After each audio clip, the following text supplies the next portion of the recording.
설령 2015년 12월 28일 한일 합의에 일부 문제점이 있다 하더라도 이러한 사정이 피고에 대한 대외적 관계가 문제된 이 사건에서 피고에 대한 국가 면제를 부정할 만한 사유가 된다고 볼 수는 없다고 판시하였습니다. 너무 황당합니다. 너무 황당해요.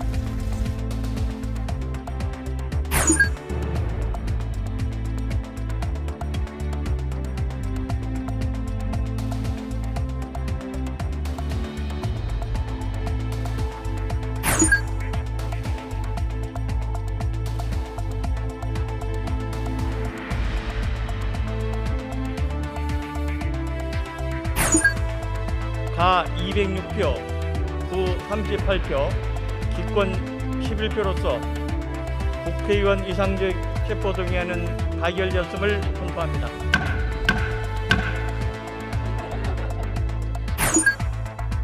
미국 조야로부터 한국이 지금 백신 때문에 어려움에 처했을 때 어떠한 도움을 줘야 되겠다 하는 여론 형성에는 상당한 도움이 되지 않을까.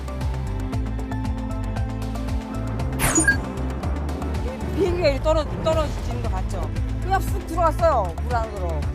위에서 또 추락하는 것처럼.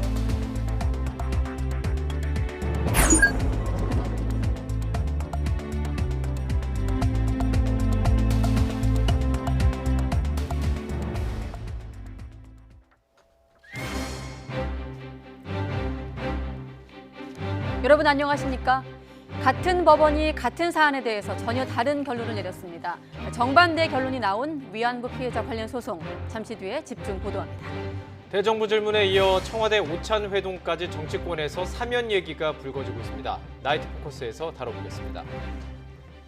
네, 지난 1월 일본군 위안부 피해 할머니들에 대한 일본 정부의 배상 책임을 처음으로 인정했던 법원이 2차 소송에선 정반대의 결론을 내렸습니다. 한국과의 주권행위는 다른 나라에서 재판받지 않는다는 국가 면제론이 일본의 위안부 강제 동원에도 적용된다면서 사실상 할머니들의 패소로 판결했습니다. 임성호 기자가 보도합니다. 지난 1월 우리 법원은 위안부 피해자들이 일본 정부를 상대로 낸 1차 손해배상 청구 소송에서 처음으로 일본의 배상 책임을 인정했습니다. 일본 정부는 한 국가의 주권 행위를 다른 나라에서 재판할 수 없다는 국제적 관습법, 이른바 국가 면제론을 들어 소송을 무시해왔지만 법원은 위안부 강제 동원 같은 반인권적 범죄에는 국가 면제론을 적용할 수 없다고 지적했습니다. 하지만 이용수 할머니 등 피해자 20명이 제기한 2차 소송에선 정반대 판결이 나왔습니다. 위안부 강제 동원에도 국가 면제론이 인정된다며 소를 각하해 사실상 패소 결정을 내린 겁니다. 각하는 소송 요건을 갖추지 못한 경우 고난을 심리하지 않고 내리는 결정으로 일본 측 손을 들어준 셈입니다. 재판부는 국제사법재판소 ICJ 판례 등을 보면 무력 분쟁 중 외국 군대 등의 행위를 주권 행위로 보고 국가 면제를 인정하고 있다고 언급했습니다. 그러면서 과거 일본의 위안부 강제 동원도 중일전쟁과 태평양전쟁 시기 군사적 목적으로 실행한 것이라며 중대한 인권 침해로 위법 소지가 있지만 국가 면제의 예외로 볼 사정은 없다고 밝혔습니다. 외교적인 해결을 기대하기 어려운 만큼 이 소송이 마지막 구제 수단이라는 할머니 측 주장도 재판부는 받아들이지 않았습니다. 2015년 한일 위안부 합의로 일본 정부가 출연한 자금이 화훼치유재단을 거쳐 피해자 상당수에 지급된 만큼 권리 구제가 어느 정도 이루어졌다고 봐야 한다는 겁니다.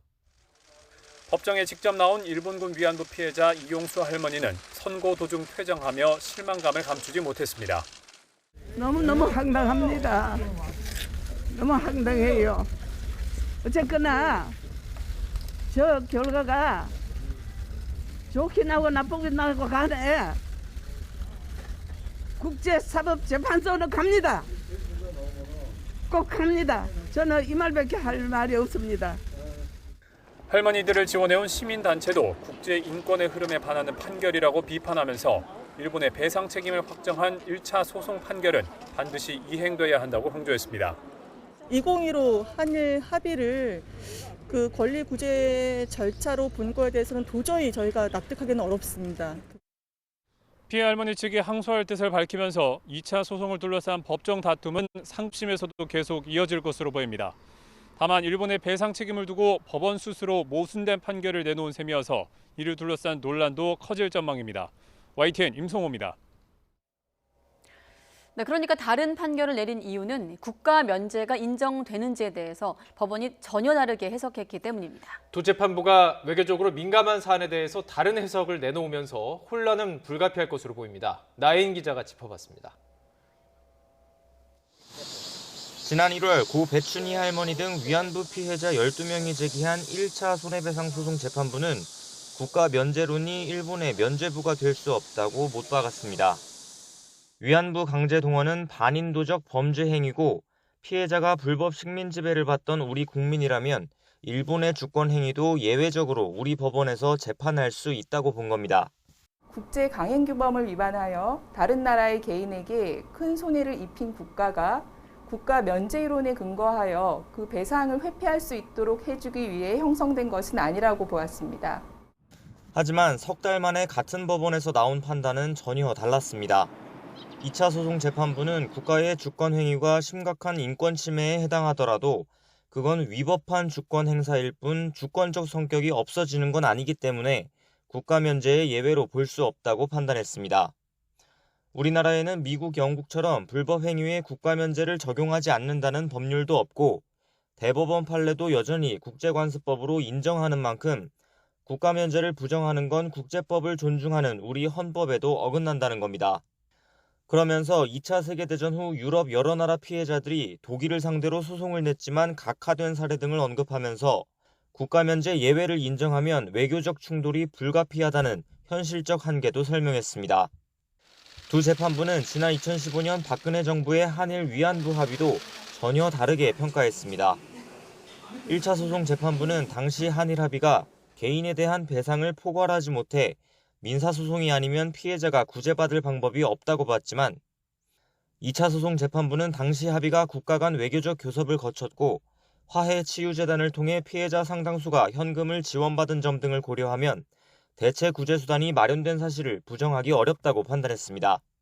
설령 2015년 12월 28일 한일 합의에 일부 문제점이 있다 하더라도 이러한 사정이 피고에 대한 대외적 관계가 문제된 이 사건에서 피고에 대한 국가 면제를 부정할 만한 사유가 된다고 볼 수는 없다고 판시하였습니다. 이와 별도로 1차 소송에선 위안부 피해자의 승소 판결이 확정됐지만 실제 일본의 배상금을 받아낼 수 있을지는 더욱 불투명해졌습니다. 법원 정기 인사로 바뀐 1차 소송 재판부가 국제법 위반 소지가 있다며 피해자들이 우리 정부에서 지원받은 소송 비용을 일본 정부에서 강제 집행할 수는 없다는 결정을 내렸기 때문입니다. 선고했던 재판부하고 소송 비용과 관련해서 불허한 재판부는 사실은 재판부 이름은 같지만 구성원이 틀리고 법리적에서 다른 의견을 갖고 있기 때문에 이런 결과가 나올 수 있는 거죠. 일본의 배상 책임을 인정한 첫 판결이 확정된 뒤 석 달 만에 정반대 결론의 판결이 나오면서 위안부 피해 배상을 둘러싼 혼란은 한동안 불가피할 전망입니다. YTN 나혜인입니다. 네, 일본 언론들은 지난 1월과는 상반된 판결 내용을 신속하게 전하면서 비상한 관심을 보였습니다. 일본 정부는 주권 면제 원칙이 인정된 것은 적절하다면서도 양국 관계 악화의 책임을 우리나라에게 모두 돌렸습니다. 도쿄에서 이경화 특파원의 보도입니다. 韓国の裁判所は原告の訴えを退ける判決を言い渡しました。 위안부 피해자들의 배상 청구를 각하한 법원 판결이 나오자 일본 언론들은 일제히 머릿기사로 속보를 전했습니다. 지난 1월 일본 정부의 배상 책임을 인정한 것과는 정반대 결과가 나온 점에 주목했습니다. 일본 내 한국 전문가들은 이번 판결로 재판을 통해 위안부 문제를 해결하려는 움직임에 제동이 걸리게 됐다고 평가했습니다. 判決の中にもですね、外交交渉の必要性っていうのも訴えてますし、環境的には外交がやりやすい環境が少し出てくるんじゃないかなというふうに期待しているんですけど。 이번 판결에 대해 일본 정부는 주권 면제 원칙이 인정된 것은 적절하다고 밝혔지만 내용을 자세히 살펴봐야 한다며 구체적인 언급을 피했습니다. 하지만 위안부뿐 아니라 강제동원 판결 등 한일 관계 악화의 책임은 한국에 있다고 거듭 주장했습니다. 韓国により国際法が守られず、また二国間合意が実施されず、日韓関係はかつてない厳しい状況にあるというのが基本的な認識であり、そこに変わりはありません。 외교부는 구체적인 언급은 자제하겠다면서도 피해자의 명예와 존엄을 회복하기 위해 노력하겠다고 밝혔습니다. 또 1993년 고노 담화와 2015년 위안부 합의 당시 일본 정부가 스스로 밝힌 사죄와 반성의 정신에 부합하는 행보를 보이라고 일본에 촉구했습니다. 판결 내용은 달라졌지만 주요 현안에 대한 양국의 인식 자체는 큰 변화가 없는 상황입니다. 이달 초 외교부 당국자가 일본을 방문해 가진 한일 국장급 협의에서도 평행선이 이어졌습니다. 대화를 통해 해법을 찾자며 한국이 내민 손을 일본이 계속 거부할 경우 한일 관계는 장기간 교착 상태를 면하기 어려울 것이라는 전망이 나오고 있습니다. 도쿄에서 YTN 이경아입니다. 위안부 배상 2차 소송을 대리한 민주사회를 위한 변호사 모임은 피해자들의 존엄과 명예회복을 외면하고 국제인권의 흐름을 역행하는 판결을 강력히 규탄한다고 밝혔습니다. 이어 법원이 세심하고 진지한 고민 없이 오로지 국익의 관점에서 판단하고 입법부와 행정부의 책임을 떠넘겼다며 피해자들과 의논해서 조만간 항소 절차로 가겠다고 덧붙였습니다.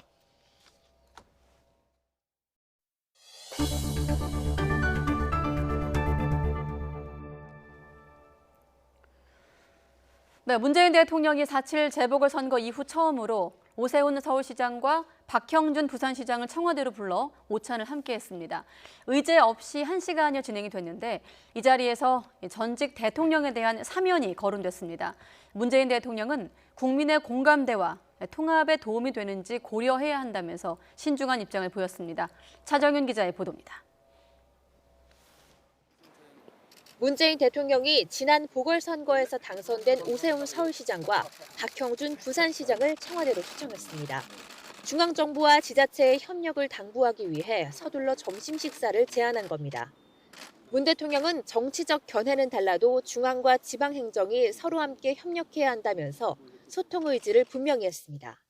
청와대는 여러 채널이 있긴 한데 1차적으로는 중국에서 채널을 줬으니까 별도의 의제 없이 1시간 20분가량 진행된 오찬에서 문 대통령과 두 시장은 현안에 대한 다양한 의견을 교환했습니다.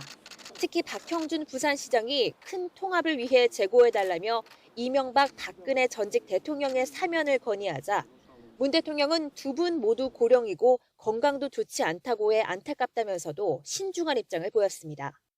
국민 공감대와 국민 통합에 도움이 되어야 한다는 두 가지를 고려하지 않을 수 없다며 지난 1월 신년 기자회견 당시와 같은 입장을 밝힌 겁니다. 오세훈 서울시장은 재건축 규제 완화를 건의했습니다. 재건축을 억제하는 그런 정책 기조를 유지해 왔는데요. 그 부분을 좀 완화해달라는 서울시의 입장을 문 대통령은 그러나 집값 상승과 시세 차익을 노린 재건축 남용을 우려하며 선을 그었습니다. 서울과 평양에서의 올림픽 공동 개최 가능성에 대해서는 다음 달 한미 정상회담에서 북한과의 대화 계기가 만들어질 수 있다며 아직 포기하기 이르다고 밝혔습니다. 이와 함께 문 대통령은 백신 접종률과 관련해 수급 불안이 아닌 이미 확보한 백신을 속도감 있게 접종하지 못하는 게 문제라고 진단했습니다. 앞으로는 질병관리청이 아닌 지자체가 접종 대상을 선정하고 자율성을 강화하겠다며 지자체의 협조를 강조하기도 했습니다. YTN 차정은입니다. 네, 사면 얘기가 거론되자 야당 내부도 술렁였습니다. 국민의힘 주호영 원내대표 겸 당대표 권한대행은 어제 서병수 의원이 대정부 질문에서 박근혜 전 대통령 사면을 요구한 데 대해 당 전체 의견으로 보기엔 무리가 있다면서도 많은 분이 사면을 바라고 있다고 말했습니다. 또 같은 당 김재섭 비상대책위원은 재보궐선거 이후 박근혜 전 대통령 사면론이 다시 언급되는 데 대해 전직 대통령 관련 대국민 사과를 한 지 고작 5개월이 지났을 뿐이라면서 이러니 학습 능력이 떨어진다는 비판을 듣는 거라고 지적하기도 했습니다. 네, 이스타항공 창업주 이상직 의원의 체포동의안이 국회를 통과했습니다.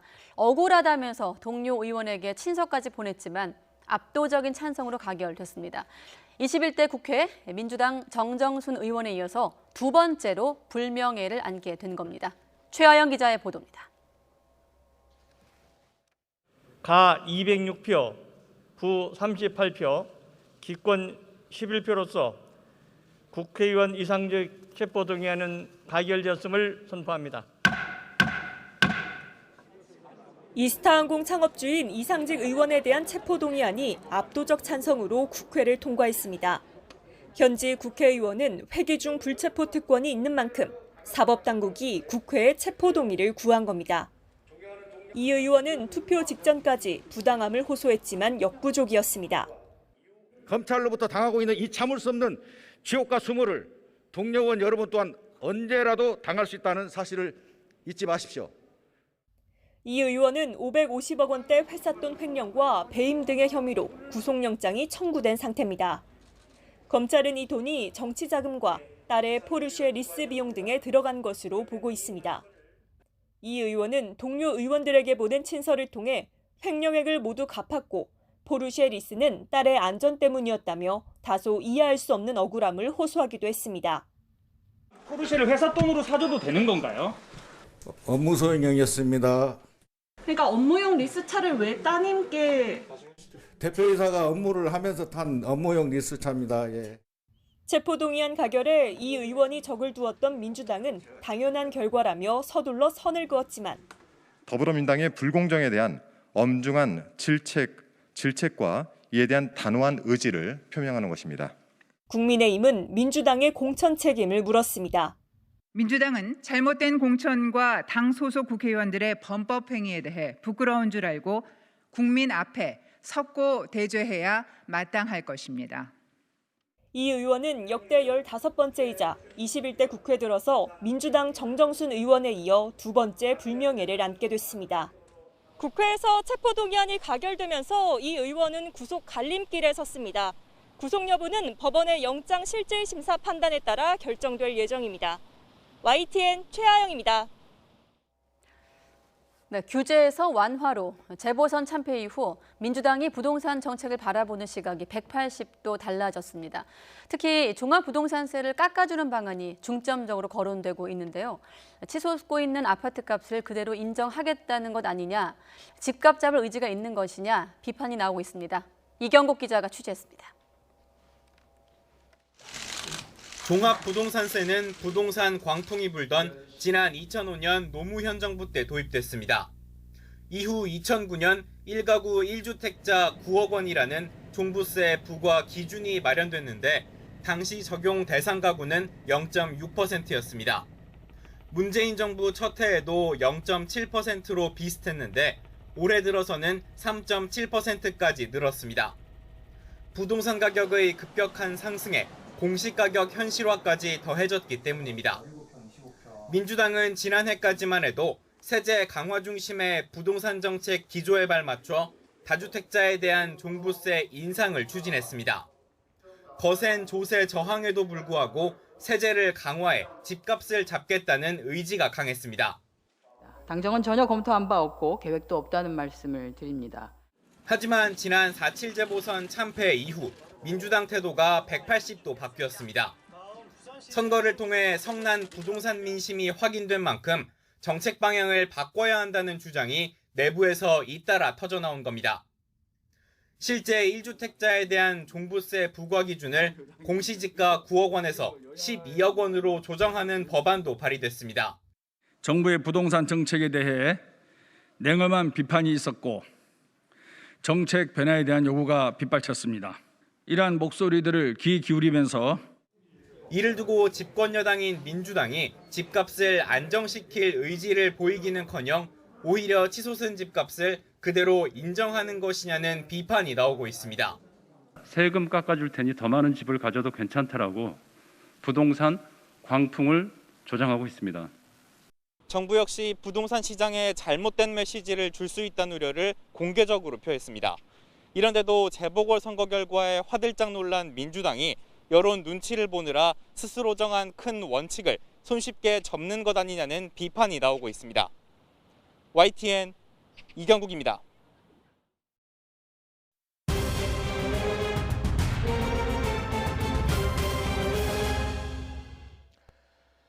정의용 외교부 장관은 반도체, 배터리 등의 분야에서 우리 기업이 미국과 협력을 하면 백신 확보에 도움이 될 것이라고 말했습니다.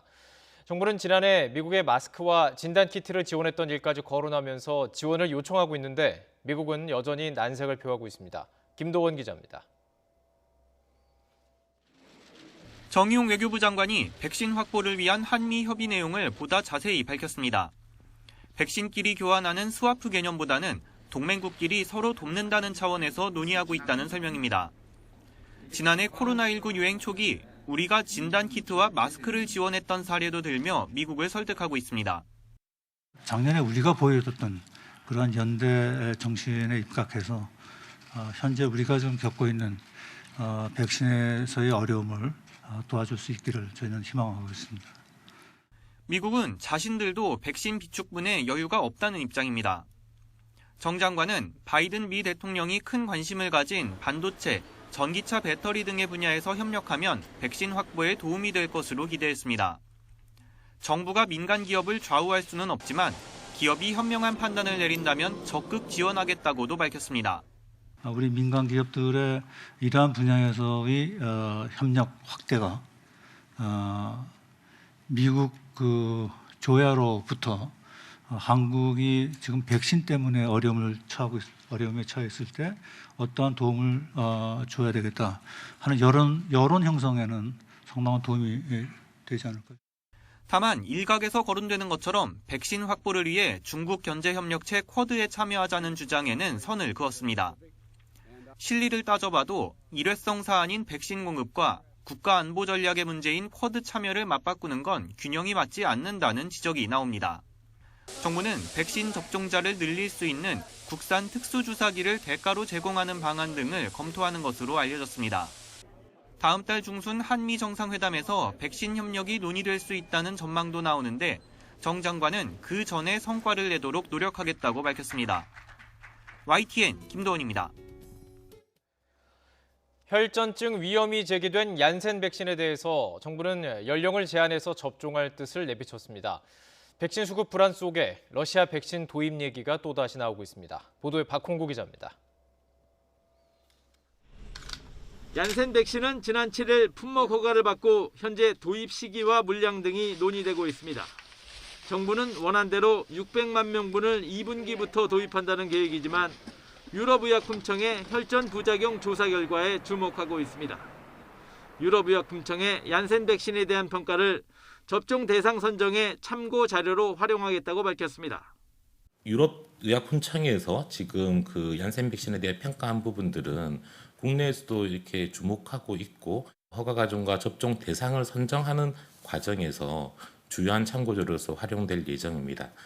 앞으로 백신 자문단의 검토와 예방접종 전문위원회 심의를 거쳐 연령 제한 여부와 접종 대상자가 구체적으로 가려질 것으로 보입니다. 앞서 혈전 논란을 일으킨 아스트라제네카 백신도 접종 중단 끝에 30살 이상에게만 접종이 이뤄지고 있습니다. 이처럼 부작용에 따른 연령 제한과 백신 수급의 불확실성이 계속되자 국내에서 위탁 생산되는 러시아의 스푸트니크 백신 도입 얘기가 다시 나오고 있습니다.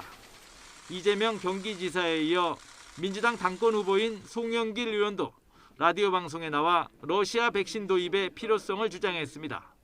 만일의 사태에 대비해 플랜 B가 있어야 한다는 겁니다. 정부도 도입 가능성을 완전히 닫아두지는 않았습니다. 유럽의약품청에서도 여기에 대해서 좀 검토를 하고 있는 것으로 알고 있어서 외국에서의 허가 사항들을 좀 함께 참고하면서 검토하겠다는 것으로서 모더나 백신과 관련해서는 상반기 도입 물량이 없다는 사실을 재확인했습니다. 정부는 지난해 말 모더나 측과 2천만 명분 도입 계약을 맺고 5월부터 들여올 계획이었습니다. YTN 박홍구입니다. 문재인 대통령이 러시아 스푸트니크 V 백신 도입 가능성 점검을 지시해서 청와대와 방역당국이 해외 접종 사례와 부작용 등을 점검하고 있는 것으로 전해졌습니다. 청와대 핵심 관계자는 백신 수급에 대한 우려가 있는 만큼 스푸트니크 V도 방역당국이 검토하는 선택지 중 하나라며 문 대통령도 이런 차원에서 언급했다고 말했습니다. 코로나19 백신과 관련해서 정치권도 연일 시끌시끌합니다. 국민의힘에서는 문재인 정권의 무능을 지적하면서 백신 조기 확보를 거듭 촉구했고 더불어민주당은 국민의힘을 향해서 국민 불안을 조장하지 말라고 반박했습니다. 우철희 기자입니다.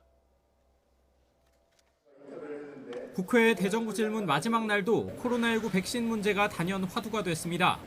공세를 이어간 국민의힘은 문재인 정권의 무능이 백신 확보에 걸림돌이라면서 결과적으로 외교 참사라고 지적했습니다. 일부 또 우리 정부 관계자는 한미동맹에 재검토를 요구하고 있지 않습니까? 그것이 바로 이게 또 백신에게 큰 장애물이 되지 않겠습니까? 한미동맹이 막 흔들거린다는 얘기는 좀 동의하기 어렵고요. 외교적인 노력에 있어서도 어떻게 보면 전방위적으로 더불어민주당은 백신 확보와 접종에 문제가 없다는 정부 입장을 한껏 뒷받침하면서 백신 접종 속도가 후진국보다 늦다거나 집단 면역에 6년이 넘게 걸린다는 국민의힘의 주장을 반박하는 데 힘을 쏟았습니다.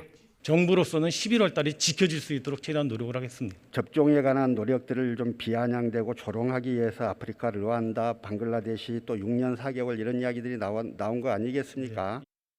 여야 지도부 회의의 화두도 백신이었습니다. 국민의힘 주호영 대표 권한대행은 코로나19 지옥에서 국민들을 탈출시켜달라면서 한미 정상회담을 통한 백신 조기 확보를 거듭 촉구했습니다. 눈앞의 백신 참사에도 불구하고 아직도 K방역은 성공적일 수밖에 없다는 대통령의 인지 부조화에 국민들이 매우 혼란스러워하고 있습니다. 민주당 윤호중 비상대책위원장은 한미 백신 스와프 협의 등 백신 추가 확보 방안을 이미 논의하고 있다면서 가짜뉴스로 국민 불안을 조장하지 말라고 반박했습니다. 최근 백신 수급과 관련해서 가짜뉴스가 국민 불안을 부추기고 있습니다. 책임감 있게 객관적 자료에 기반해서 건전한 비판을 민주당은 이미 당내 백신 수급 점검단을 출범한 데 이어 조만간 당정 협의를 열어 백신 확보 불안을 없앤다는 방침이지만 계속되는 국민의힘의 압박 속에 정치권에선 한동안 백신을 둘러싼 공방이 이어질 전망입니다. YTN 우철입니다. 코로나19 신규 환자 숫자가 다시 700명대로 늘었습니다. 정부는 확진 규모가 급증하지 않고 어느 정도 유지되고 있다면서 영업 제한 시간을 앞당길 정도는 아니라고 평가했습니다. 이형원 기자의 보도입니다. 코로나19 신규 환자가 일주일 만에 다시 700명대로 늘었습니다. 전체 확진자는 731명, 이 가운데 지역 발생은 692명입니다. 지난주 수요일에 700명대를 넘어선 것에 비해서는 크게 증가하고 있지 않고 소폭 감소한 그런 4차 유행이 크게 올 것이란 우려와 달리 사회적 거리두기 단계 상향 없이도 환자 수를 최대한 억제하고 있다는 게 정부 평가입니다. 특히 선제검사로 무증상 감염자를 찾아낸 게 주요했다며 확진 진단까지 시간을 단축하도록 검사 장벽을 낮추는 데 주력하고 있다고 강조했습니다. 자가검사 키트와 관련된 부분들도 지금 현재 식약처, 질병청을 중심으로 해서 거의 준비에 막바지인 해에서 일반인들도 사용할 수 있도록 허가된 제품들을 국내에서 사용을 할 수 있도록 하는. 전문가들은 진단검사만으로는 역부족이라며 방역 강화를 주문했습니다. 주말 영향을 벗어난 700명 안팎 확진자를 현재 규모로 보고 미리 대응해야 추가 확산을 막을 수 있다는 겁니다. 지금 현재 규모 대비 적절한 방역 조치가 이루어지지 않고 있는 부분이 가장 우려스러운 부분이다라고 할 수가 있고요. 더 확산할 가능성도 충분히 있다 이렇게는 보고 있습니다. 정부는 집단 감염 위험이 큰 시설을 중심으로 마스크 착용과 환기 등 방역 수칙을 잘 지키는지 점검하고 있다고 밝혔습니다. 다만 영업 제한을 밤 9시로 1시간 앞당길 만큼 상황이 악화한 것은 아니라며 이런 방안은 검토하지 않고 있다고 선을 그었습니다. YTN 이영훈입니다.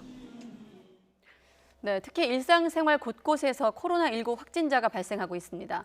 올해 들어 잇따르는 실내 체육시설 집단 감염의 절반 정도가 헬스장에서 일어난 것으로 집계됐습니다. 그 실상을 둘러봤더니 환기가 어려운 공간에서 격렬하게 운동을 하는 경우가 많았고 이른바 코스크, 마스크 착용도 부실했습니다. 홍민기 기자가 그 현장을 취재했습니다. 저는 지금 서울 홍대의 한 헬스장 앞에 나와 있습니다. 최근 잇따르는 실내 체육시설 집단 감염의 절반 정도는 이런 헬스장에서 일어나는 것으로 나타났는데요. 시내 헬스장 곳곳을 돌면서 이런 방역 수칙들이 잘 지켜지고 있는지 직접 확인해 보겠습니다. 지하 1, 2층 헬스장이 빈 기구를 찾기 힘들 정도로 붐빕니다. 러닝머신은 한 칸씩 비웠지만 다른 기구들은 거리를 두지 않아 다닥다닥 붙어 운동하는 모습도 눈에 띕니다.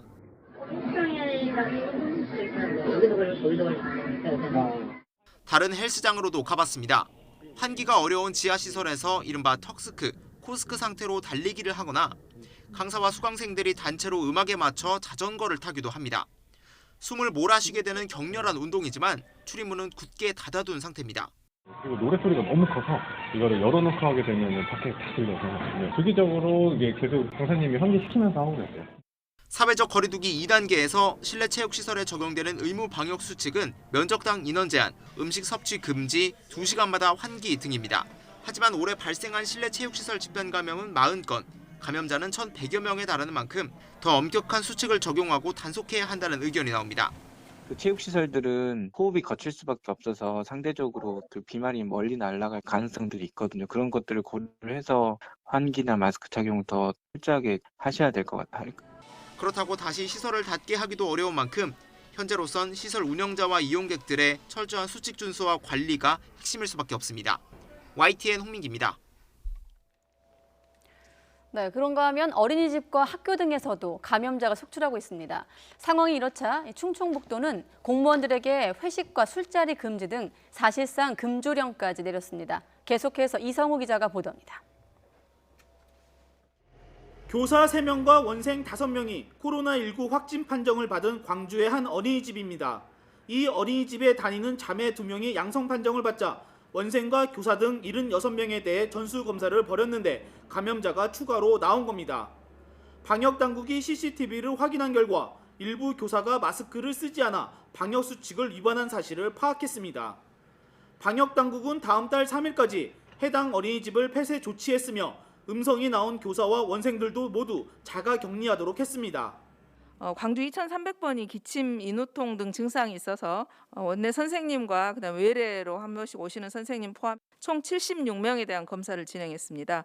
양성 8명, 음성 68명입니다. 충북 진천의 어린이집에서도 교사와 원생 등 6명이 확진 판정을 받았습니다. 30대 교사가 확진 판정을 받은 이후 전수 검사를 벌였는데 추가 감염자가 발견된 겁니다. 집단 발병의 진천구는 지역 내 어린이집 57곳에 대해 상황이 안정될 때까지 휴원 명령을 내렸습니다. 다만 가정 돌봄이 어려우면 어린이집에서 긴급 보육이 가능하도록 했습니다. 이처럼 코로나19 확산세가 심상치 않자 충청북도가 지역 내 공직사회에 회식과 술자리 금지 등 사실상 금주령을 내렸습니다. 도청과 지역 내 11개 시군 모든 부서 내 소규모 회식과 불필요한 모임을 모두 취소 또는 연기하도록 한 겁니다. 공무원과 공공기관 관계자들은 사적 모임, 가족 모임, 불효불급한 출장, 모임, 행사, 회식, 회의 등은 가급적 자제하는 등 방역수칙을 철저히 준수해 주실 것을 요청드리며 일상생활 곳곳으로 코로나19가 확산하면서 방역당국의 고심이 깊어지고 있습니다. YTN 이성우입니다. 네, 그리고 장병들이 휴가를 나왔다가 복귀한 뒤에는 코로나19 예방 차원에서 일정 기간 격리를 하게 되는데요. 이 격리 기간 식단이 형편없다면서 병사들이 항의하는 일이 있었습니다. 얼마나 부실했길래 휴가가 죄냐 이런 말이 나온 건지 함께 보시죠. 김문경 기자입니다. 휴가 복귀 후 코로나19 예방 차원에서 격리 중인 한 병사가 페이스북에 올린 일회용 도시락 사진입니다. 흰 쌀밥에 부실한 닭볶음과 김치, 오이지가 조금씩 담겼습니다. 육군 51사단 예하 여단 소속이라고 밝힌 이 병사는 다른 곳은 식사가 어떤지 궁금해 올렸다며 휴가 다녀온 게 죄냐고 항의했습니다.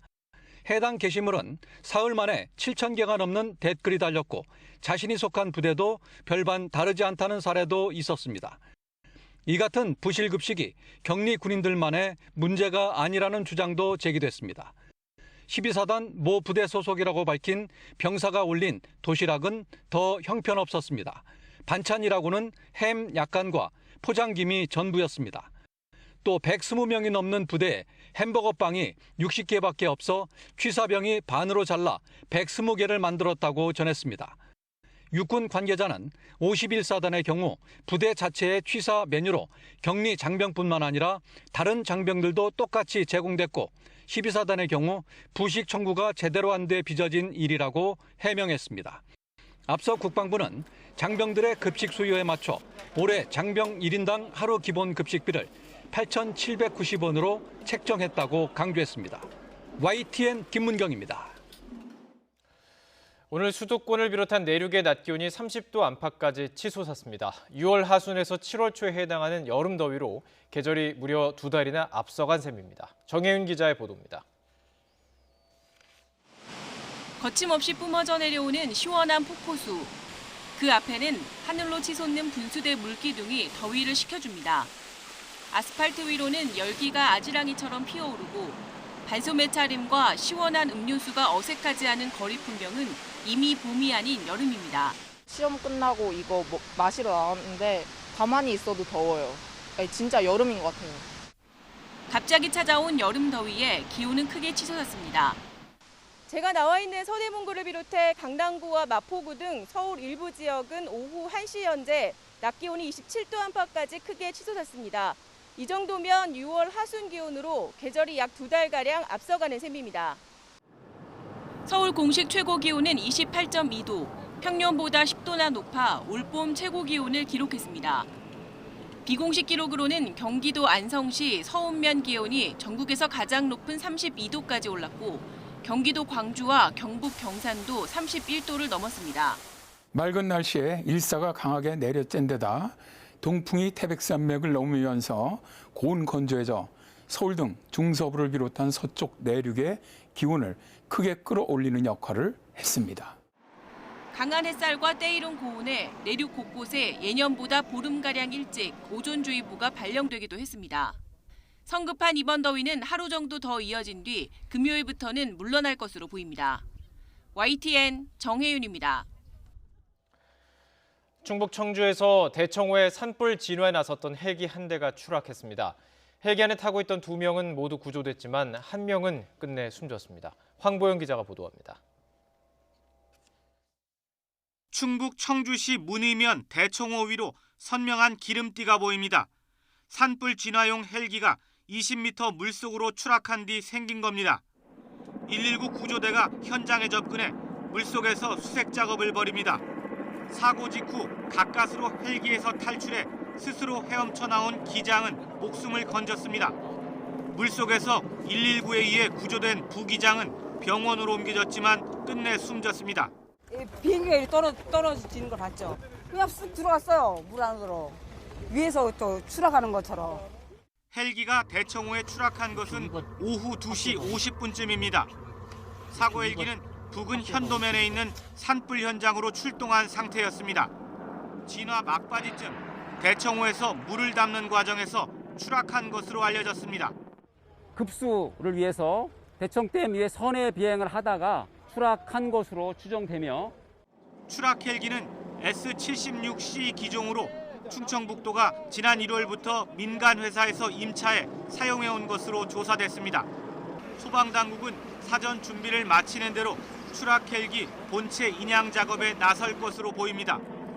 경찰은 기체나 조종 등의 문제는 없었는지 관계자들을 상대로 정확한 사고 원인을 조사할 예정입니다.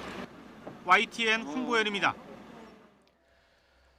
지난달 의약품 불법 제조 관련 YTN의 연속 보도 이후 식품의약품안전처가 특별 점검에 나서 종근당에서도 같은 문제점을 적발했습니다. 식약처는 문제가 된 의약품 9개에 대해서 당분간 제조와 판매를 중단하도록 조치했습니다. 박기환 기자가 보도합니다. 식품의약품안전처가 의약품 불법 제조 등 종근당이 약사법을 위반한 사실을 적발했습니다. 지난달 YTN이 일부 제약사의 불법 제조 의혹을 처음 보도한 지 45일 만입니다. 지난해 매출만 1조 3천억 원에 달하는 대형 제약사에서도 같은 문제가 있었던 겁니다. 이번에 적발된 사항은 4가지입니다. 종근당은 의약품을 만들며 허가 없이 첨가제를 넣고 제조 기록을 허위로 이중 작성한 뒤 폐기했습니다. 또 제조 방법을 바꾸고도 허가받지 않거나 사용량을 멋대로 조정했습니다. 모두 약사법 위반에 해당합니다. 식약처는 이에 따라 문제가 된 전문의약품 9개에 대해 당분간 제조와 판매를 중단하도록 했습니다. 다만 신경안정제로 쓰이는 데파스정과 고지혈증 치료제 배자립정 등 3개 품목은 유통되고 있는 것까지는 사용할 수 있게 했습니다. 나머지 6개는 의사 등 전문가가 판단해 대체 의약품으로 전환해달라고 요청했습니다. 종근당 측은 내부 원인 조사를 벌이고 있다며 앞으로 같은 일이 재발하지 않도록 하겠다고 밝혔습니다. 함께 적발된 A사는 의약품 성능 시험을 일부 시행하지 않아 조만간 제조 중단 등 행정처분이 내려질 예정입니다. 식약처는 종근당을 약사법 위반 혐의로 고발 조치할 예정이라며 다른 제약사들에 대한 점검도 올해 내내 이어갈 방침이라고 설명했습니다. YTN 박기환입니다.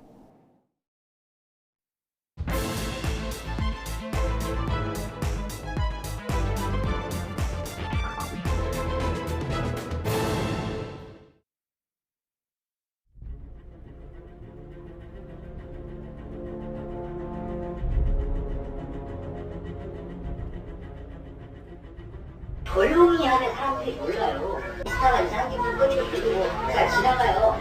국민들이 어떻게 알아요 그걸. 창업주의자 국회의원으로서 책임을 갖고 국민과 회사 직원들이 납득할 만한 조치를 취해 주시기 바랍니다. 임금 미지급, 정리해고, 기타 저 개인과 가족들과 관련한 문제로 국민들께 심려를 끼쳐드린 점에 대해 진심으로 사과드립니다.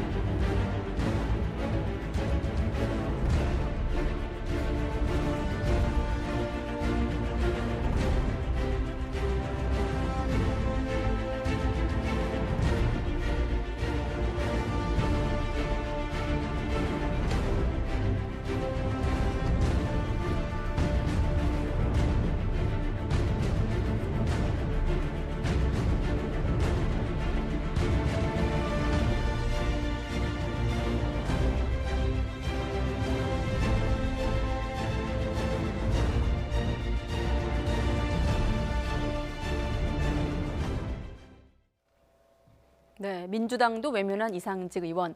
이 의원에 대한 체포동의안이 헌정사 15번째라는 기록을 쓰며 국회 문턱을 넘었습니다.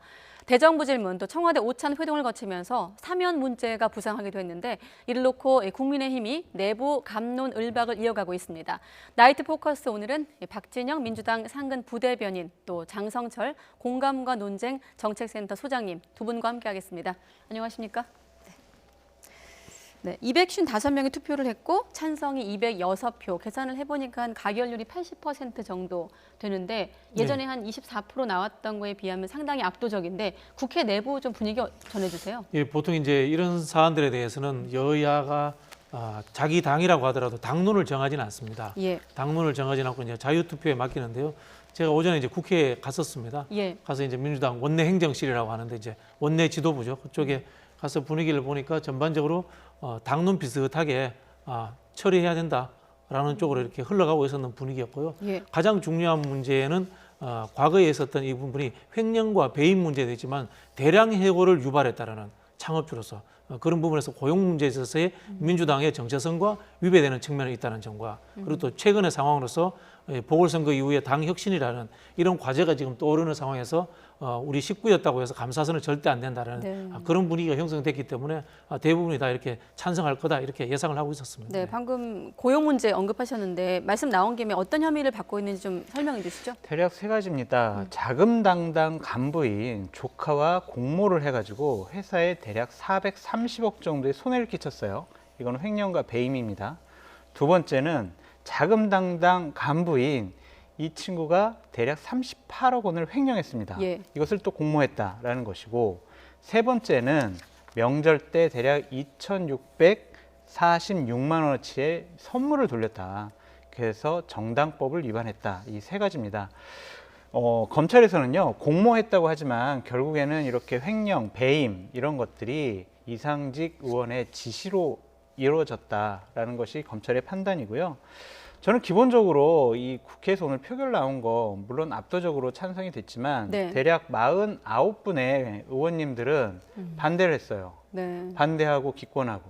이것은 국민의 눈높이와 맞지 않은 선택을 했다. 아직도 국회의원들이 다른 나라에서 살고 있구나라는 생각이 듭니다. 반대 38표는 어떤 의미인가요? 어떤 배경일까요? 그러니까 어떠한 이상직 의원과 개인적으로 어떠한 인연이 있는지 아니면은 이상직 의원의 설득을 당했는지 아니면은 도저히 나는 찬성할 수가 없어라고 본인이 양심이 꺼린 것이 있었는지 우리가 알 수는 없지만 대략 보면 430억, 38억 합치면은요 500억에 가깝습니다. 이런 횡령과 배임을 한 분을 어떻게 체포동의안에 반대표를 던지는지 이해할 수가 없고요. 네. 참고로 횡령 범죄는 변제하더라도 성립된다라고 말씀드립니다. 네. 뭐 반대 38표, 기권 11표 이런 걸 의식해서일까 이 의원 표결 앞둔 어제 동료 의원들에게 억울하다 이런 내용을 호소하는 입장문을 냈습니다. 한번 그 발언도 한번 들어보시죠. 친서의 내용을 보면 그 따님분에 대한 포르쉐 사고는 안타깝지만 포르쉐를 회사 돈으로 사줘도 되는 건가요? 업무 소행령이었습니다. 근데 회사의 돈으로 이제 따님의 포르쉐를 안전을 위해서 사줬다 이렇게 말씀을 하셨는데 사기 아니라 업무용 그 리스 차량인가요? 업무용 리스 차량이었습니다. 예. 보도를 똑바로 해주세요. 행평성 있게. 그러니까 업무용 리스 차를 왜 따님께 대표이사가 업무를 하면서 탄 업무용 리스 차입니다. 예. 채용 청탁 있었다는 의혹에 대해서는 좀 어떻게 그건 제가 경영자가 아니었잖아요. 검찰의 무리한 수사 얘기 아까 하셨는데요. 그거에 대해서 그건 법정에서 밝히겠습니다. 네, 이상직 의원 관련 뉴스를 본 시청자 여러분들께 포르쉐가 좀 많이 각인된 것 같습니다. 이렇게 반응을 보면 어떻습니까? 오히려 이런 해명들이 정확히 말하면 이제 좀 안전 때문에 이 차를 샀다 이렇게 표현을 했거든요. 오히려 해명 때문에 좀 비판을 더 키운 측면이 이제 있습니다. 국민의 이제 국민 감정을 거스른 거죠. 말씀하신 것처럼 회사 차량을 왜 그 자기 자녀가 이용을 합니까? 이거 자체가 이제 우리가 인정할 수 없는 부분이고요. 민간 이 회사에서 그런 일이 있을 수 있다라고 손치더라도 이분이 또 정치인이 됐기 때문에 네. 더 조심했어야 되는데 그런 걸 못한 게 아닌가 이런 비판이 있고요. 기업인으로서도 문제가 있고 어떻게 보면 또 정치인으로서도 문제가 있는 그런 상황이 됐기 때문에 참 표현이 그렇습니다만 오갈 데 없는 처지가 되지 않았나 뭐 그런 생각이 듭니다. 네. 네, 야당인 국민의힘 공천 책임을 묻고 있고 당연한 결과다 이렇게 좀 냉정한 반응을 보이고 있습니다.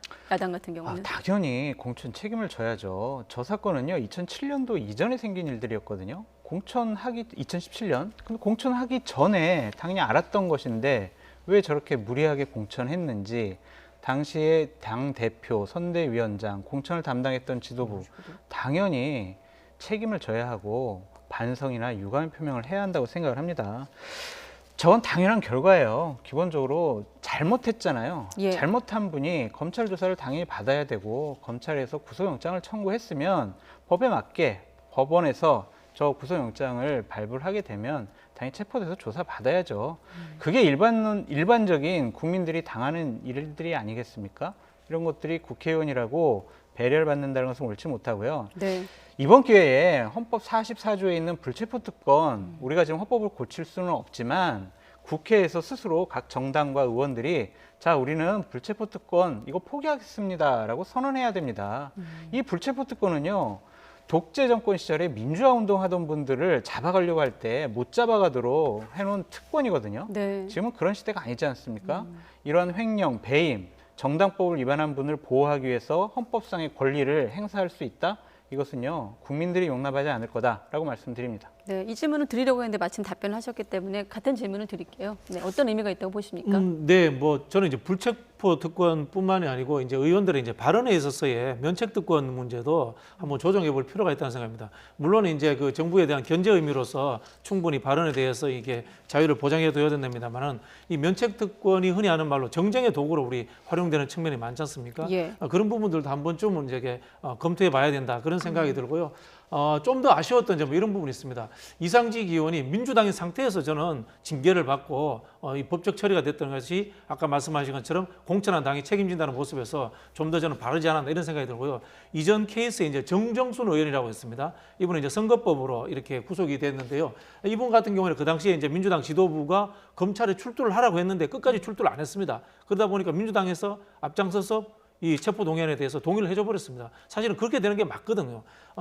이상직 의원뿐만이 아니고 지금 뭐 국민의힘 출신들도 뭐 많이 있습니다. 전봉민 의원, 이주환 의원, 박덕흠 뭐 이런 분들도 탈당을 하고 해결해 버리는 뭐 있잖아요. 당은 책임지지 않는다 이런 상황을 갔는데요. 저는 이 부분에 대해서 여야가 공의 같이 한번 해결을 해야 된다고 생각합니다. 정당의 문제가 아니고 국회에서부터 엄격한 잣대를 만들어야 되고요. 국회 윤리위원회부터 강화해야 된다. 뭐 그런 생각이 듭니다. 네. 네, 이제는 국민의 눈높이도 그만큼 높아졌기 때문이 아닐까 이런 생각이 듭니다. 다음은 청와대 오찬 얘기로 바로 넘어가 보도록 하겠습니다. 한 1시간 20분 정도 진행이 됐다고 하고 의제가 없었다고 하죠. 그만큼 좀 여러 가지 얘기를 해보겠다 이런 소통 의지가 보이긴 하는데 어떻게 보셨습니까? 그렇죠. 이철이 정무수석이 간 이후에 첫 번째로 한 정치적인 이벤트가 아닌가라는 생각이 듭니다. 저런 일은 처음 봤어요. 야당 시도지사, 당선인들을 초청을 해가지고 여러 가지 환담을 한다. 지금 엄중한 시기긴 합니다. 부동산 문제 때문에 국민들께서 많이 힘들어하고 계시고요. 네. 코로나 방역 문제 때문에 많이 불안해하고 힘들어하십니다. 서울하고 부산의 인구를 합치면요, 대략 1,400만 명이에요. 우리나라 국민의 대략 3분의 1이 살고 있는 곳의 시도지사거든요. 이런 분들이 방역 문제와 관련해서, 부동산 문제와 관련해서 중앙정부와 갈등을 일으키면은요, 여러 가지 정말 어려운 일들이 벌어지게 됩니다. 네. 그런 부분들에 있어서 대통령께서 여러 가지 뭐 협조할 건 협조하고 또 당부할 건 당부하는 그런 보기 좋은 모습이었다라는 생각이 듭니다. 그러니까 협치라는 건 꼭 여야 간의 문제만이 아니라 중앙정부와 또 그렇습니다. 지방 행정 정부 간에도 있어야 된다는 그렇습니다. 측면에서 볼 수 있을 텐데 내용적으로는 어떠셨어요? 아주 잘 얘기를 하신 것 같아요. 방역 문제와 그다음 부동산 문제 여러 가지 건의했습니다. 특히 오세훈 시장 같은 경우에는요. 대통령께서 여기 좀 시형 아파트 한번 가보시라. 50년 된 아파트에서 여의도 그 아파트. 예. 거기서 좀 살기가 어렵지 않느냐. 가보셨으면 좋겠다. 그런 건의도 하고 방역 문제와 관련해서도 여러 가지 얘기를 했습니다. 또한 서울과 평양의 올림픽과 관련해서 중앙정부 차원에서 좀 많이 뒷받침을 해주셨으면 좋겠다라는 차원의 문제도 제기를 했고요. 하여튼 77분간 국정과 지역 현안 등에 대해서 폭넓게 인식을 공유하고 여러 가지 의견을 나눴다라고 후일담이 전해지고 있습니다. 네, 소장님께서 긍정적인 평가를 해주셨는데 대변인님께서 어떻게 저도 보셨습니까? 굉장히 긍정적으로 봤습니다. 역대 아마 네. 최초의 일일 겁니다. 야당 보궐선거 당선 단체장을 모셔다 이제 식사를 나누면서 이런 대접을 하면서 이야기했다는 게 굉장히 의미 있는데요. 사실은 이제 문재인 정부의 국정 과제에서 시도지사 협의회를 정기적으로 개최한다라는 게 있었습니다. 근데 이게 하다 보니까 뭐 제대로 진행 안 된 측면이 있는데요. 저는 그걸 이제 정권 하반기에라도 남은 1년 기간에도 좀 제대로 자리를 잡았으면 좋겠다. 그런 생각이 들고요. 저는 가장 중요한 문제가 특히 이제 서울시장과 만난 문제는 좀 굉장히 의미가 있다는 생각이 듭니다. 네. 이 방역 문제라든가 부동산 문제의 핵심이 서울시거든요. 이 지금 오늘 모임이 끝난 이후에 나온 이야기 중에 하나가 오세훈 시장이 중앙정부의 백신 대책에 대해서 어느 정도 수긍하는 측면이 있다라고 이런 말씀을 하셨고요. 그다음에 이제 중앙정부에서도 백신을 접종하는 문제에 있어서 백신의 검증은 중앙정부가 하지만은 백신을 접종하는 방법의 문제, 방식의 문제는 지자체 의견을 수용해야 된다라고 네. 지자체 방식에 자유를 줘야 된다라는 이야기를 했기 때문에 저는 협의에 굉장히 좀 성과가 있었다 이런 생각이 들고요. 부동산 문제도 마찬가지입니다. 금방 말씀하신 내용 플러스 해가지고 아마 오세훈 시장도 이 재개발 문제에 관련해 가지고 본인이 약속한 만큼 속도를 내기가 어려울 겁니다. 그런 부분에 있어서 중앙정부와의 협력을 통해서 좀 시간을 버는 측면도 있고 서로 좀 굉장히 좀 상생이 되는 그런 모임이 아니었나 뭐 이런 생각이 들고요. 앞으로 좀 자주 했으면 좋겠습니다. 그럼 앞으로 좀 주의해야 된다고 해야 될까요? 걸림돌이 있다면 어떤 게 있을까요? 제가 금방 말씀드린 것처럼 두 분 시장님만 모실 게 아니라 시도지사 모임을 전체를 저는 자주 하는 게 굉장히 의미가 있을 것이다 이런 생각이 듭니다. 그러니까 전 덧붙여서 이번에 저것이 일회성 이벤트로 끝나는 것이 아니라요. 이제 여야가 원내대표도 새로 뽑고 곧 전당대회를 통해서 당대표도 뽑지 않습니까? 예. 그러면은 좀 여야 지도부를 좀 초청을 해서 여러 가지를 좀 당부의 말씀하시면 국민들이 좀 안심할 수 있는 부분이 있을 거예요. 지금까지 그런 모습을 좀 안 보이신 것이 좀 너무 안타까웠다. 지금이라도 저런 모습 너무 보기 좋다라고 말씀드립니다. 이번 기회를 통해 좀 야당 그렇습니다. 지도부까지 함께 포함해서 다 같이 만나는 것도 하나의 방법이 되겠다. 이런 두 분의 말씀이었는데 이 문제는 어떻습니까? 지금 사면 문제가 거론됐습니다. 오세훈 서울시장 발언을 한번 듣고 두 분과 또 얘기를 이어가 보죠.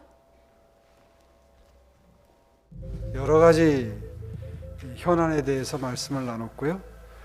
그리고 서울시 입장에서는 중점적으로 몇 가지를 건의드렸습니다. 두 분 전직 대통령의 사면 문제에 대한 언급입니다. 사실은 마음속으로 이 두 가지 방금 전에 말씀드린 주제와 이 주제에 대해서 생각을 하고 식사 자리에 임했는데 박형준 부산시장님께서 먼저 말씀을 하시고 그것 역시 원론적인 그 내용의 답변이셨습니다.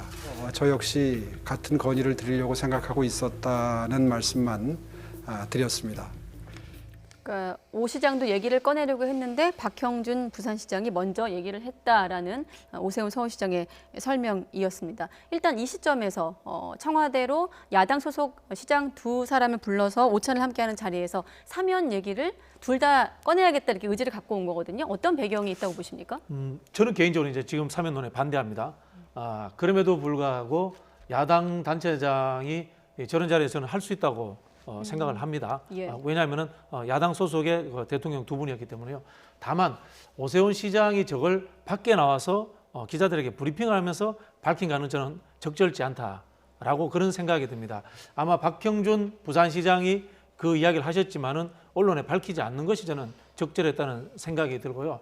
한편으로 보면은 이 사면 문제가 정치적으로 이용될 가능성이 다분히 있습니다. 특히 이제 야당 같은 경우는 당내 정치에 이용될 가능성이 저는 다분히 있기 때문에 네. 오세훈 시장이 저걸 밝히는 것은 최근에 이제 오세훈 시장이 시장 되자마자 야권이 지금 여론조사를 해보면요, 윤석열 총장 다음으로 나옵니다. 오해를 살 수 있는 충분히 여지가 됩니다. 그런 네. 측면에서 저는 부적절했다라는 생각이 들고요. 이 부분은 이제 국민적인 공감대라는 게 사과와 반성인데 이 사과와 반성이라는 게 사실 쉽지 않은 거지 않습니까? 이 과정들이 야당에서 또 진행되고 또 그 사과와 반성이 있으면은 사면을 할 수 있느냐라는 것에 대해서 넌지시 물어보는 것들이 물밑에서 여당과의 좀 교류도 있고 이런 상황에서 진행돼야 되는 것이지 정치인이 중요 자리에서 저렇게 던지는 것은 좀 갈등의 양산만 시켜줬다라는 점에서 좀 우려가 됩니다. 네. 저는 문재인 대통령과 집권 세력에서 좀 너그럽고 넉넉한 마음으로 전직 대통령들에 대해서 좀 용서해 주셨으면 좋겠다라는 생각이 듭니다. 이명박 전 대통령 징역 17년 받았습니다. 박근혜 전 대통령 징역 총 22년 받았습니다. 이명박 대통령 지금 80살이고요. 박근혜 전 대통령 70살입니다. 이분들 고령이잖아요. 물론 저렇게 상당한 수준의 형량을 받을 정도의 중대범죄를 저질렀지만 네. 그래도 전직 대통령이었고 여러 가지로 또 다른 의미도 있으니 이번 기회에 논의를 거쳐서 좀 사면을 해주셨으면 하는 게 전 저의 바람이고요. 다른 의미라고 하는 건 어떤 의미인가요? 여러 가지로 다른 의미. 정치적으로도 이제 좀 통합하고 좀 야당과 좀 협치를 좀 하고 이런 모습들로 좀 우리나라가 너무 지금 진영으로 갈라져 있잖아요. 지금 뭐 반쪽으로 갈라져 있다고 하는데 그 부분을 좀 통합시킬 수 있는 힘이 대통령께 있지 않나라는 생각이 들어서 그런 말씀을 드렸고요. 네. 이 부분은 되게 어려운 부분이에요. 저는 사면은 주장을 하면 안 된다고 생각을 합니다. 사면은 설득을 해야 됩니다. 사면은 반대하는 분들이 많으면요, 대통령께서도 정치적인 결단을 내리실 수가 없어요. 예. 근데 자, 나이가 너무 많잖아, 지금 몇 년 살았잖아, 그러니까 제발 사면해줘, 이런 게 아니라 왜 반대를 하지만 그래도 좀 너그럽게 좀 용서해 주시라라고 설득을 해야 된다라고 저는 말씀드립니다.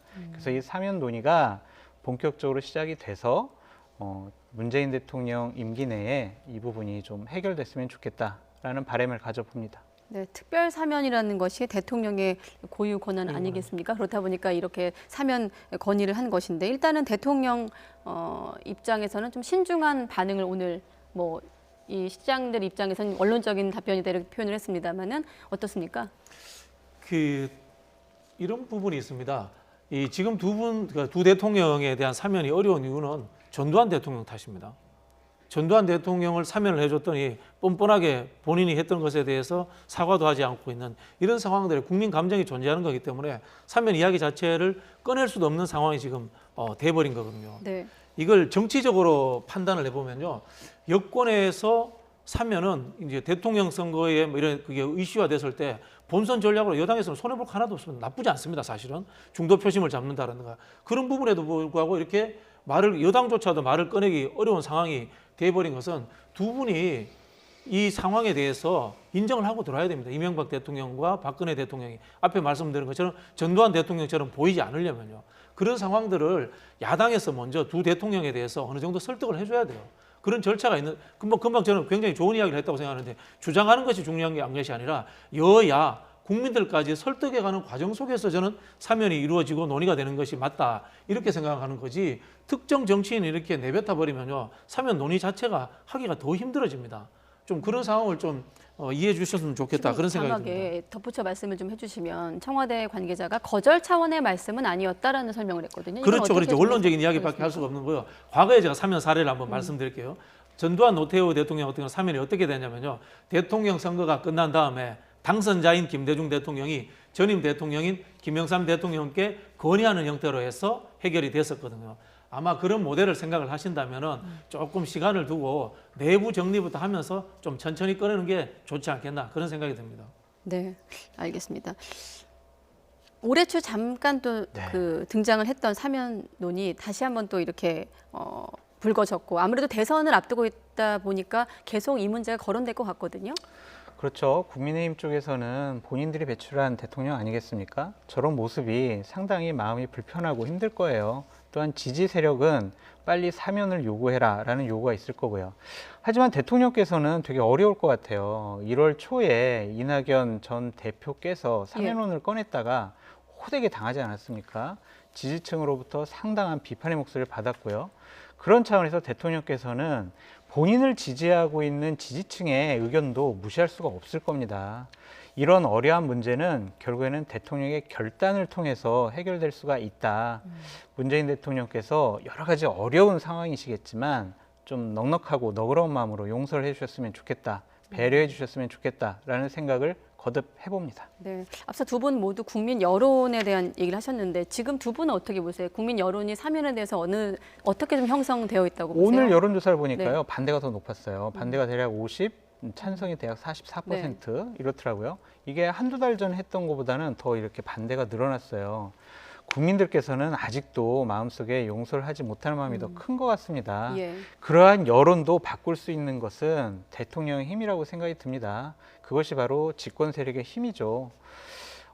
집권 세력은요, 그냥 좀 계속 말씀드리지만 넉넉하게 국정 운영을 하고 양 진영을 통합하는 그러한 정책을 해야 된다라고 거듭 말씀드립니다.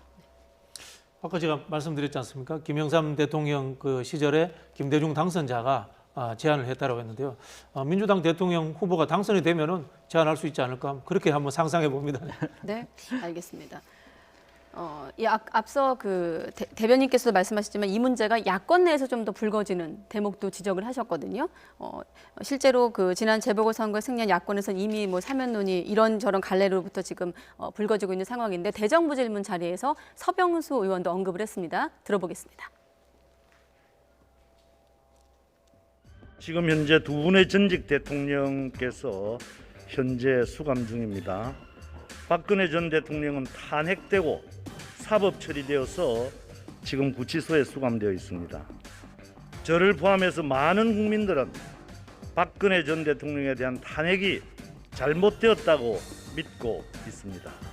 과연 박근혜 전 대통령이 탄핵될 만큼 위법한 짓을 저질렀는지, 사법 처리되어서 징역형의 벌금에 추징금을 내야 할 정도로 범죄를 저질렀는지, 전직 대통령을 이렇게까지 괴롭히고 방치해도 되는 것인지 보통의 상식을 가진 저로서는 이해하기 힘듭니다.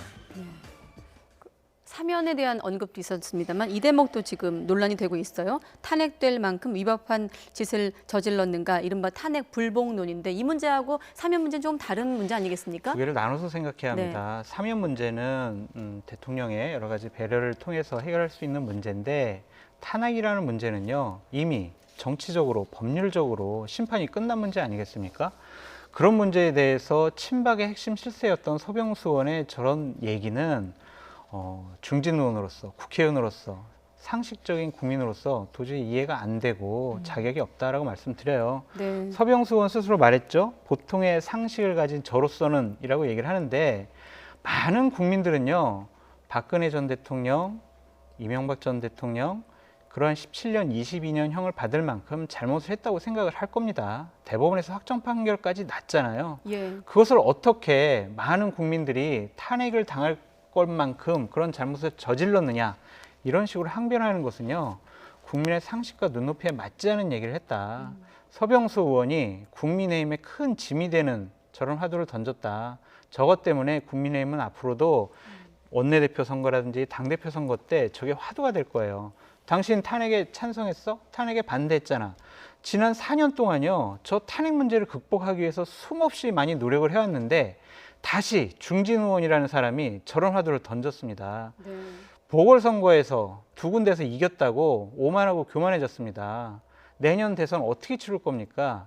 정말 나쁜 서병수 의원이다라고 말씀드리고 싶습니다. 나쁘다는 표현까지 네. 쓰셨는데 실제로 말씀하신 대로 야당 내에서 좀 술렁이고 있는 것 같습니다. 그 의원들 반응들을 좀 모아놓은 자료가 있는데 보여주시고 뭐 비대위원 같은 경우 김재섭 비대위원 같은 경우는 이러니까 우리 당을 향해서 학습 능력 떨어지는 거 아니냐 이런 발언까지 나왔습니다. 어떻게 볼 수 있을까요? 보통 이제 야당이 그 우리 민주당을 비판할 때 법치주의 이야기를 많이 했었거든요. 근데 이 탄핵권은 헌법재판소에서 결정이 난 겁니다. 헌법재판소에서 결정난 사안을 부정한다라고 하는 것은 헌법 정신을 위반하겠다는, 받아들일 수 없다는 그런 뜻입니다. 그런 사람이 대한민국의 국회의원을 했어야 되겠습니까? 물론 뭐 당내 분란 문제 수준이 문제가 아니고요. 저는 국민의 대표로서의 자격이 없다. 그런 생각이 들고 이런 문제들을 지속적으로 제기한다면 저는 국민의힘 차원에서 좀 징계라도 해야 되지 않겠나. 저는 뭐 그런 생각을 갖고 있고요. 이분 이야기가 더 앞뒤가 안 맞는 게요. 흔히 하는 말로 탄핵될 만큼의 죄가 없다 이렇게 했는데 죄가 없는데 어떻게 사면을 합니까? 앞뒤가 하나도 안 맞는 말씀이시고 정말 상식적이지 않은 말씀을 하셨다. 저도 이렇게 말씀드리고 싶습니다. 네, 징계라는 어떤 얘기도 하셨는데 그렇다 보니 주호영 권한대행 역시 좀 당론이 아니라고 잘라서 선을 긋는 발언을 했거든요. 한번 들어볼까요? 의원 개개인의 의견은 다를 수가 있는데 그것을 당 전체의 의견으로 보기에는 무리가 있는 것 같습니다. 또 많은 국민들이 이 전직 대통령들이 오랫동안 영어 생활을 하는 데에 관해서 걱정을 하고 있기 때문에 그것은 사명권자인 문재인 대통령의 결단이 필요한 문제다 이렇게 보고 있습니다. 네, 요즘 야권을 향해서 야권 통합 얘기도 나오고 있고 또 뭐 제3지대 이런 얘기가 나오다 보니까 이런 얘기가 나오면 떠오르는 인물이 김종인 전 비대위원장 얼굴도 떠오르고 또 윤석열 전 총장 얼굴도 떠오르거든요. 어떨까요? 어떻게 좀 영향을 미칠까요? 김종인 위원장 같은 경우는요, 6개월 전에 정말 저희가 전임 대통령들의 여러 가지 불미스러운 일들로 국민의 마음을 아프게 해서 죄송합니다라고 사과까지 하셨잖아요. 거의 울먹이다시피 하면서 사과를 했거든요. 5개월 전이었던가요? 네. 네. 그러니까 그러한 모습, 그러한 노력들을 한꺼번에 물거품으로 만들었어요. 이것은요, 저는 서병수 의원이 과연 국회의원으로서 자격이 있는 것인가라는 의문까지 제기를 합니다. 네. 친박의 핵심 실세였습니다. 본인이 모시던 대통령께서 감옥에 가고 계세요. 그런 사람이 어떻게 다시 국회에 출마해가지고 배지를 달고 국회 본회의장에서 저런 얘기를 합니까? 책임 있는 정치인이라면요, 자기는 불출마 선언하고 박근혜 전 대통령 그 앞에 가서 무릎 꿇고라도 본인이 같이 함께 저런 고난과 고초를 겪어야 당연히 저 사람이 책임감 있게 했구나 라는 얘기를 하지, 지금 국민의 눈높이와 상식에 맞지 않는 저런 얘기를 함으로써 당을 또 분란시켰습니다. 이것은요, 보수 우파를 또 한번 괴멸시킬 수 있는 그러한 나쁜 화두를 던졌다라고 말씀을 드리고요. 결국에는 윤석열 총장과 연관이 될 수밖에 없어요. 야권의 지금 가장 강력한 대선 후보는 윤석열 총장입니다. 네. 그분이 30년을 박근혜 대통령한테 구형을 했던 분이에요. 이분이 과연 국민의힘 보수 야권의 후보가 될 수 있을까? 너 탄핵을 찬성한 게 아니라 완전히 박근혜 대통령을 감옥을 보내는데 원흉이야. 이런 공격 나올 거 아닙니까? 보수 우파를 위해서라면요, 서병수 의원 같은 분이 아니야. 이런 분이 그게 아니라 우리가 이분은 보호해야 돼. 그래서 다음번 우리가 정권을 되찾아오는데 더욱더 많은 힘을 실어줘야 돼. 이렇게 해야 될 사람이지 탄핵 논쟁을 불러일으켰다는 것 자체가 거듭 말씀드리지만 서병수 의원은 의원으로서 자격이 없습니다. 이분 전 정계 은퇴해야 된다고 생각을 합니다. 세네요. 저는 뭐 정치적으로 좀 의심도 좀 되는 게 말씀하신 것처럼 윤석열 총장 보고 국민의힘 들어오지 말라. 이런 이야기를 하는 게 아닌가라는 좀 사실은 좀 의심도 윤 전 되고요. 총장 들으라고 한 발언일 뭐 수도 그럴 있다. 수도 있다라는 뭐 생각도 들고요. 그렇다면 뭔가 생각을 해보면은 서병수 의원도 지금 뭐 아마 최다선으로 알고 있지만 5선 정도 되는 걸로 알고 있는데 이분도 나름대로 큰 꿈을 꾸고 있구나라는 저는 뭐 그런 의심도 좀 됩니다. 네. 예, 왜냐면요, 지금 대통령 선거라는 것이 국회의원 임기가 많이 남은 상황. 2년 이상 남은 상황에서 대통령 선거를 치러야 되는 상황이기 때문에 네. 이분이 이 남아있는 당내 남아있는 국민의힘 당내 남아있는 친박을 묶어서 내가 대선 후보로 나가겠다라는 그런 좀 의구심도 들지 않는 뭐 그런 생각할 것 같아요. 제 생각에는 그런 생각이 듭니다. 네. 네, 알겠습니다. 이 청와대 회동에서 이제 사면 얘기가 거론됐기 때문에 여기까지 얘기가 흘러왔는데 다시 이제 앞으로 돌아가면 야당 소속 그 시장들을 만난 거거든요. 이재명 지사 얘기까지 하고 또 다음 주제로 넘어가도록 하겠습니다. 어떻습니까? 지금 러시아 백신 도입 얘기가 여권 안에서도 중심으로 지금 나오고 있는 거거든요. 당대표 후보 입에서도 나오고 있는데 지금 이 문제는 좀 공개 검증까지 요청한 상황인데 어떻게 좀 보고 아니 뭐 계십니까? 대한민국의 그 주요 광역단체장이 충분히 저런 이야기 할 수 있습니다.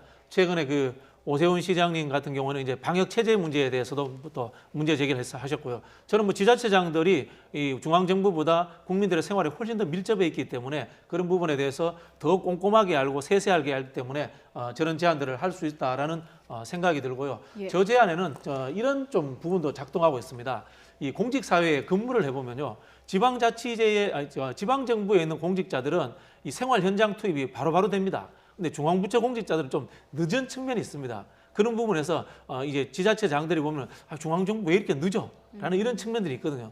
그런 측면에서 저는 문제의식으로서 제안하지 않았나라는 생각이 드는데요. 다만 저는 이거는 분명히 해야 된다고 생각합니다.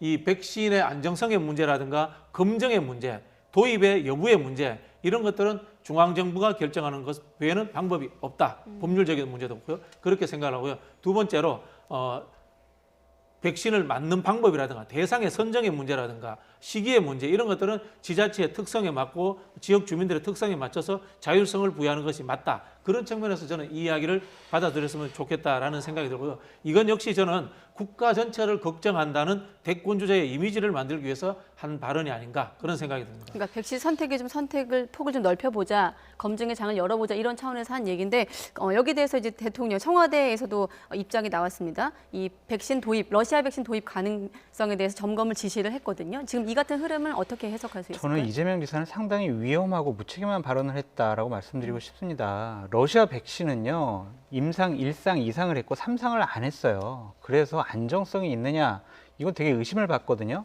물론 러시아에서는 상당히 효능이 있다라고 스스로 밝혔습니다. 지금 이것은 공개 검증을 요청을 했는데 우리가 러시아 백신을 어떻게 공개 검증을 합니까? 3상은요, 전 세계에 한 몇몇 명을 대상으로 임상 실험을 해야 되는데 우리나라가 그걸 할 수가 없지 않습니까? 어떻게 공개 검증을 합니까? 이것은 너무 무책임한 발언이다라고 말씀드리고 싶고요. 백신 도입 문제는 중앙정부한테 맡겨야 돼요. 이것을 지자체장이 아이디어 차원에서 한다는 것 자체가 국민의 생명권을 위협할 수가 있다라고 말씀드립니다. 작년에 야당에서 끊임없이 여당에게 백신 빨리 도입해야 된다, 백신 확보 예산 빨리 마련해라라고 했는데 당시에 여당에서는요, 아니다, 그렇게 급하지 않아, 우리는 별로 확진자 별로 안 나와, 그리고 다른 나라가 맞아봐서 안정성이 검증이 되면 우리가 그때 들여와도 괜찮아 라는 논리를 했었거든요. 이거는 이제 검증되지가 않았잖아요. 이걸 어떻게 들여온다는 겁니까? 이것은 대권주자의 과욕이다라고 말씀드립니다. 네, 알겠습니다. 여기까지 이 문제는 듣도록 하고 종부세 관련한 여론조사 결과가 있어서 또 덧붙여서 끝으로 주제 이 문제까지 짚고 넘어가도록 하겠습니다. 대상자가 늘어서 완화에 찬성한다는 응답이 보여주시죠. 네, 종합부동산세 완화에 대한 인식에 대한 설문인데 찬성한다 44%, 대상자가 적어서 완화하는 것은 반대한다라는 응답은 38%. 물론 이 문제는 부동산 시장을 바라보는 시각에 따라 생각보다 많네, 생각보다 적네 이렇게 상대적일 수는 있겠습니다만은 어떻습니까? 지금 이 결과만 놓고 봤을 때 어떻게 좀 해석할 수 있을까요? 그러니까 저거는요, 우리가 좀 다르게 지역별로 생각을 해봐야 될 것 같아요. 뭔 말이냐면 전국적으로요, 부동산 종부세를 내는 가구 수가 52만 5천 가구예요. 근데 서울 지역에 41만 가구가 내요. 그러니까 이번 서울시장 선거 때 상당히 영향을 발휘했고 우리가 서울에 살고 있기 때문에 이 부분에 대해서 상당히 여론이 나쁘다라는 것을 체감할 수밖에 없습니다. 네. 그리고 기본적으로 종부세를 안 내는 분들이 많아요. 그렇기 때문에 완화하든지 안 하든지 별로 상관이 없는 분들이 많습니다. 그래서 오히려 더 강화해야지 왜 완화를 해? 그러한 인식이 많은 것이라고 보여지는데 현실적으로 많은 분들이 종부세 때문에 어려워하고 있는 부분이 있다. 이것을 정부에서 지금 얘기하고 있는 것처럼 9억 아니야 좀 12억으로 좀 상향 조정하겠어 이런 것들은요 여야 전문가들이 모여서 현실적인 대안을 마련했으면 좋겠어요. 단순히 저런 여론조사 가지고 판단을 하게 되면 네. 극명하게 갈리기 때문에 이해관계가 갈리기 때문에 정확한 판단을 할 수가 없습니다. 이것은 여야가 국회에서 해결해야 될 문제다라고 말씀드립니다. 저희 앞서 YTN 그 관련 리포트 제목이 180도 달라진 민주당의 종부세 입장이란 제목이었거든요. 덧붙여서 여쭤보면 더불어민주당 지지층에선 59.8%가 완화에 반대한다 이런 답변이 나왔는데 이 부분을 민주당에서는 어떻게 좀 볼까요? 글쎄요. 말씀하신 것처럼 이제 지역적 차원의 차이가 또 많이 있다라고 생각을 하는데요. 예.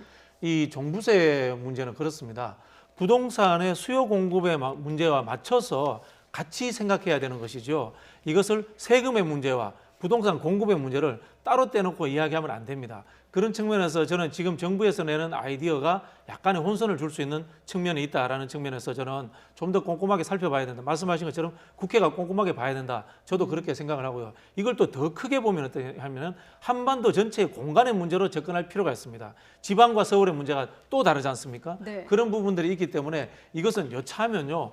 서울에 대해서 잘 살고 있는 서울에 대해서 특혜를 줄 수 있다라고 지방민들에게 오해를 살 수 있는 그런 상황도 될 수 있기 때문에 저는 이것을 아이디어 문제로 이 선거에 졌기 때문에 당장 바꾸자 또는 뭐 선거에 이겼기 때문에 이렇게 주장해야 된다라는 측면이 아니라 좀 긴 호흡을 갖고 꼼꼼하게 국회에서 왜 국회가 국민의 대표고 지방도 있고 서울도 있기 때문에 저는 같이 들여다보는 시기가 되지 않았나 그런 생각이 듭니다. 소장님은요? 그러니까 이 부동산 문제 같은 경우에는요. 그 민주당과 집권 세력이 좀 오락가락하는 것 같아요. 만약에 이번 서울시장, 부산시장 선거에서 지지 않았다면 과연 부동산 정책을 새롭게 변경할 생각을 했을까요? 안 했을 것 같아요. 그렇다면 서울시장 선거나 부산시장 선거에서 민주당이 이겼다면 현재의 부동산 정책을 계속 밀고 나갔을 거란 말이에요. 네. 그럼 이거 선거 때문에 이런 정치적인 판단 때문에 국민들에게 가장 강력하게 영향을 끼치는 부동산 정책을 오락가락 이렇게 정한다는 것 자체가 집권당, 집권 세력이 무능력하고 무책임하다라는 비판을 할 수밖에 없다라고 말씀드리고요. 어제 저는 홍영표 정책위 의장의 말이 상당히 충격적이었어요. 자, 우리가 부동산 정책과 관련해서는 지금 앞으로 꼼꼼하게 점검을 해보겠습니다. 이렇게 얘기했거든요. 네. 집권 5년 차입니다. 지금까지 그럼 꼼꼼하게 접근도 안 하고 점검도 안 하고 부동산 정책을 그냥 실험적으로 대상으로 했습니까? 국민이 실험 대상입니까? 집권당이 인턴입니까? 이것은요 정말 여야가 힘을 합쳐가지고 최고의 안을 내놨어야 하는데 그동안 너무 밀어붙이기식으로 해서 여러 가지 국민들을 힘들게 했다.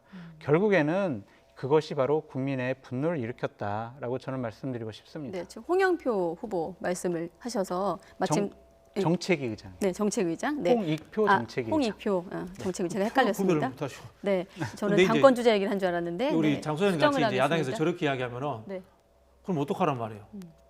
바꾸라고 해서 바꿨더니 또 바꿨다고 난리치고 이게 참 이 정치라는 것이 이렇게 보면은 정쟁을 하기 위해서 바꿔도 야단치고 안 바꿔도 야단치고 이렇게 이야기하면 할 말이 없는 거예요.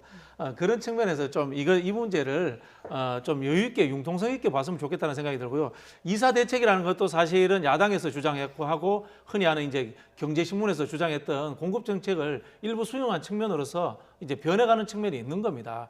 그렇게 봐야 된다고 보고요. 다만 저도 아까 세금 정책을 비판한 것은 네. 세금 정책을 확 바꾸는 문제는 좀 과도하게 획기적이다라고 저는 그렇게 생각을 했기 때문에 서서히 흐름 속에서 가자라고 이렇게 저는 주장을 했던 건데 야당은 뭐 확 바뀌었다고 비판을 하고 바뀌지 않았다고 비판하고 이러면은 근데 해결할 수가 없어요. 그러니까 저는 야당과 미리미리 이 부분은 같이 머리를 맞대고 논의했었으면 보다 현실적인 안이 나오지 않았을까라는 생각이 듭니다. 작년에 임대차 3법 밀어붙이기로 할 때 야당은 반대했습니다. 여러 가지 현실적인 대안도 내놨고요. 근데 그냥 아니야 속도가 중요한 거야 라고 하면서 밀어붙였어요.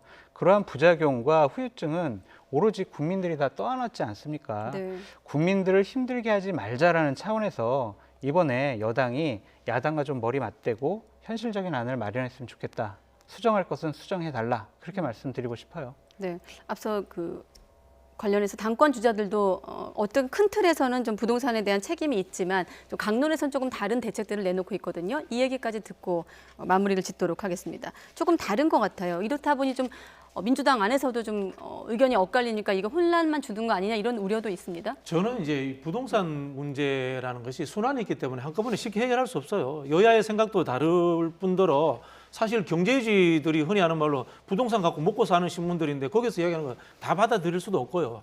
제가 만약에 이 최종 결정권자라면은 저는 이런 부분들보다는 부동산에서 생겨났던 내로남불들, 네. 정부의 흔히 하는 이 공직자들의 비리 문제 이런 것들을 엄정하고 신속하게 처리하는 문제로서 국민들의 그 나쁜 감정부터 먼저 풀어주는 게 저는 우선이 아닌가 저는 그렇게 생각합니다. 네. 그러니까 그걸 민주당이 해야 된다는 거라니까요. 민주당이 그냥 처벌하겠어, 뭐 환수를 모든 것을 다 몰수하고 환수하겠어, 무기징역까지 때리겠어, 네. 뭐 이런 식으로 얘기를 하잖아요. 그런 비현실적인 감정적인 배설보다는 현실적으로 어떻게 투기를 막을 것이냐 그런 부분에 좀 집중한 꼼꼼한 체계를 갖춰야 한다라고 말씀드리고 싶어요. 여기 하나는 보태야 될 것 네. 같은데요. 국회에서 저는 소구입법이라도 통과시켜서 투기자들 처벌하고 투기 환수해야 된다. 뭐 그렇게 생각을 하고요.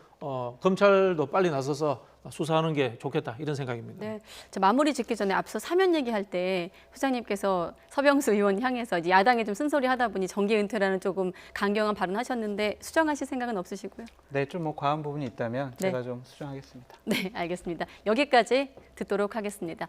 네, 박진영 민주당 상근 부대변인 또 장성철 소장님 두 분과 함께했습니다. 오늘 고맙습니다. 네.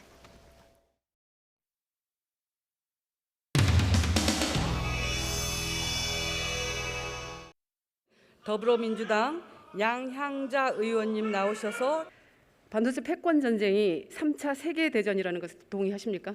예, 그렇습니다. 그러면 이 세계대전을 진두지휘할 분이 누구라고 생각하십니까? 예, 그렇지 않아도 정부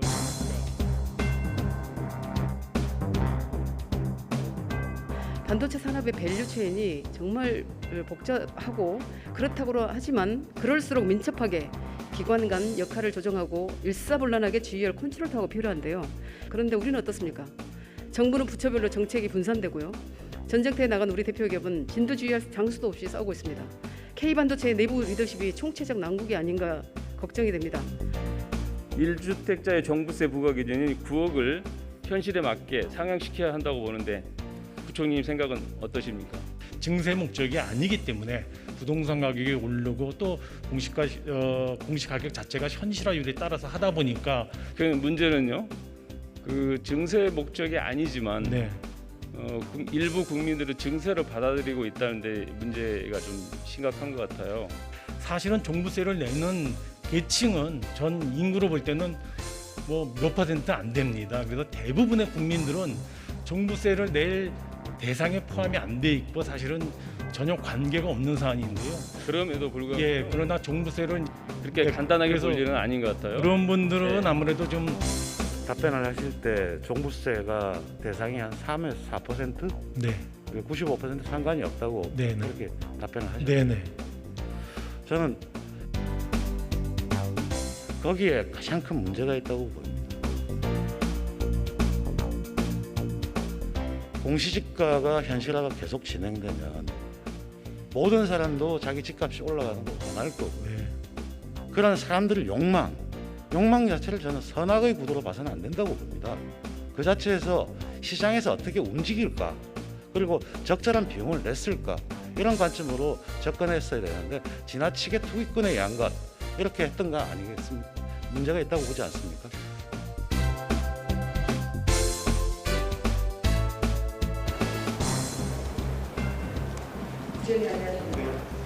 부총리님 이의 신청하면 몇 % 받아들이는 줄 아십니까? 이의 신청한 거에서 합리적인 거는 제가 다 받아주는 걸로 알고 있습니다. 0.2%가 안 됩니다. 수천 건을 해도 네. 몇십 건밖에 안 받아들입니다. 의원님은 나머지 99%가 왜 인정이 안 되는지는 살펴보셨는가요? 지금 저한테 질문하실 때입니다. 예. 이 자리에 오시면 됩니다. 저랑 자리 바꾸시죠. 제가 글로 내려가겠습니다. 두 번째, 부총리께서 시장에 가장 강력한 시그널을 주신 거 하나 말씀을 드릴까 합니다. 임대차 3법이죠. 마포에 사시는 홍 부총리님, 그때 의향아파트 웃돈 얼마 주셨습니까? 의원님, 그렇게 개인적인 사항에 대해서 제가 말씀드릴 사항은 아닌 것 같고 부총리가 웃돈을 주시는 건 개인적인 사항이 아니죠. 임대차 웃돈 3법에서 사태는요, 법이 아니니까 편법으로 해결하라고 부총리께서 직접 웅변하신 사안이에요. 2년간의 계약갱신 청구권을 이용한 것 자체를 지금 잘못됐다고 말씀하시는데요. 제가 보기엔 많은 세입자들이 오히려 더 안정적으로 2년을 연장하신 분들이 대다수입니다. 그 와중에 그렇지 못한 분들이 계시는 거죠. 물론 저도 그 와중에 여러 가지 피해가 있었습니다. 그렇게 이해를 하셔야지 이 정책 자체를.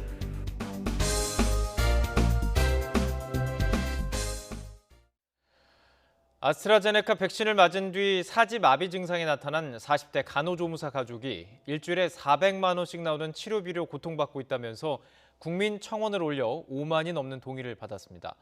문재인 대통령은 백신 접종과의 인과성 규명 전이라도 해당 간호조무사에게 치료비가 지원될 수 있게 검토하라는 지시를 내렸습니다. 김경수 기자가 보도합니다.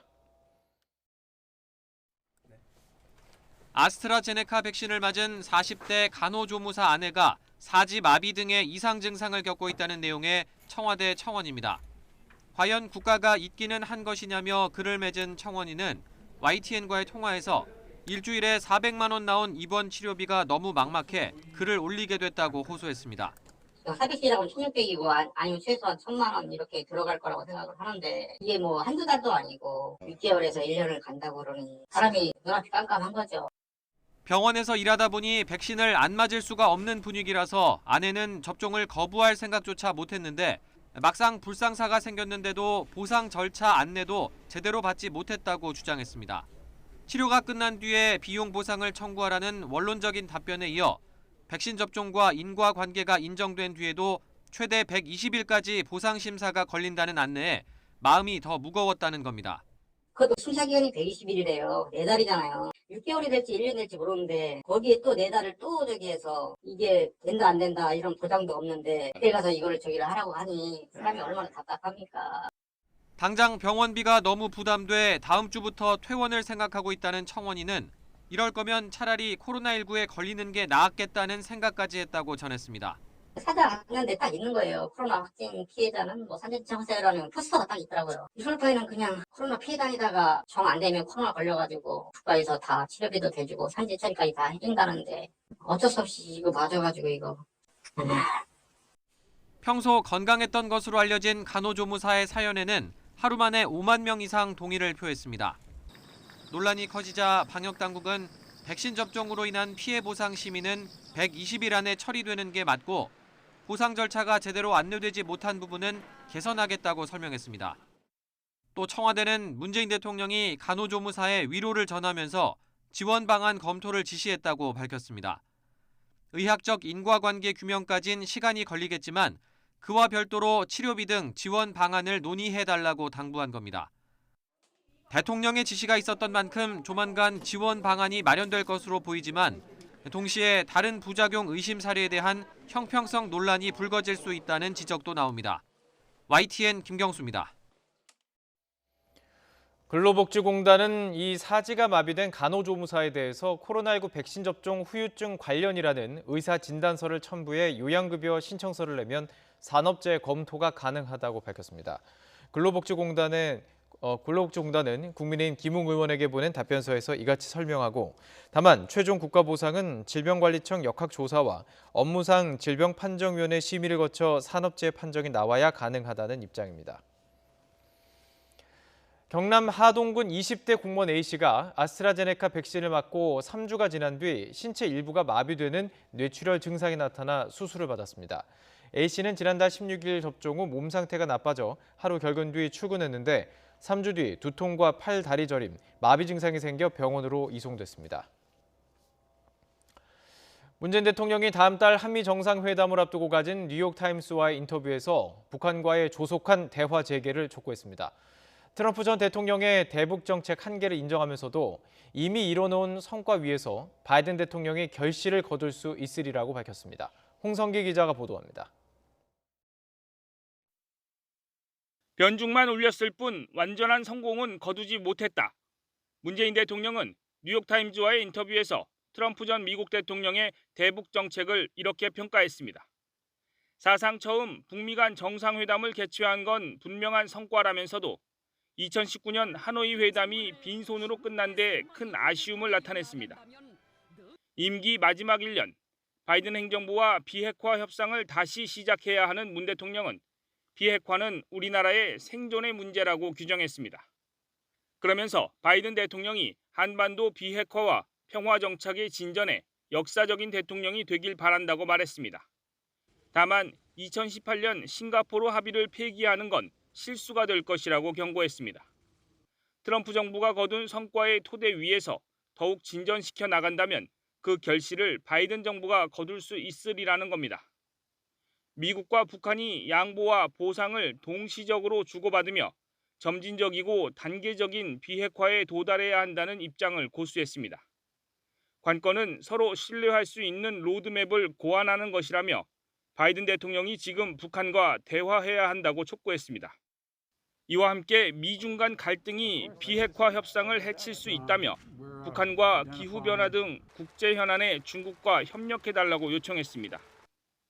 뉴욕타임즈는 바이든 행정부가 대북 정책 검토를 마무리하는 시점에 문 대통령이 방미한다는 사실에 주목하며 북한과의 대화를 청원하고 그 방식을 설득하기 위한 목적이 있다고 분석했습니다.